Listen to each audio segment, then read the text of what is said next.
My name is Elton Barker. I'm a lecturer in classical studies. By classical studies I mean the study of ancient Roman Greece in all of its different aspects, so the literature, the archaeology, history and so on. And I got into it through rather odd routes. I went to a comprehensive school, so I didn't get into it through languages, which is how people normally study classics and get into it. I got into it through television, children's BBC, and two programs in particular.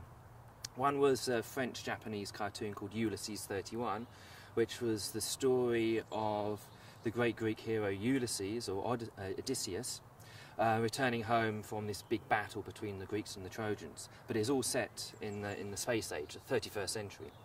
And the other program was called Odysseus, the greatest hero of them all. So again about Odysseus, this hero at Troy.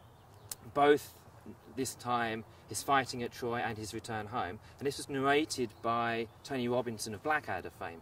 I think this is probably why I got into watching this program, because I knew him as Baldric. And so what was Baldric doing on television and what were these stories he was talking about? And it was these stories that really interested me and captured my imagination, and they're really what I'm still grappling with today. The Iliad is about the Troy story. It's about the battle between the Greeks and the Trojans over Helen, to get Helen back. But the way the Iliad begins is not with that conflict between the Greeks and the Trojans. It begins with internal conflict between the Greeks themselves. And the first scene is not a big battle scene, as you might have imagined, between the great Greek hero Achilles and the great Trojan hero Hector. It's actually a big battle scene of debate, where Achilles fights with Agamemnon, the leader of the Greeks, in a debate scene. And it's this debate that got me interested, I think, and got me thinking, when I started to read Greek literature more generally, debate seemed to be such a central part of so many different texts.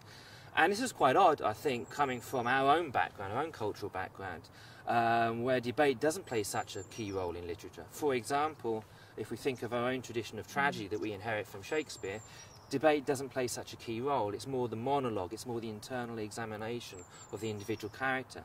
And so is this, I think, key aspect of debate that got me thinking, well, what's it doing in all of these different forms of literature? How can we explain it? Well, the reason why we should care about classical literature, and in particular this idea of debate, is because it's still with us today. As I was reading through these different forms of Greek literature, the key central question of debate was, well, who can debate, where can you do it, how can you do it, and what consequences follow from it? And these same questions are with us today in terms of, you know, freedom of speech. How much freedom of speech should you allow? Should the BBC allow the BMP, for example, to go on Question Time? And also in terms of modern media.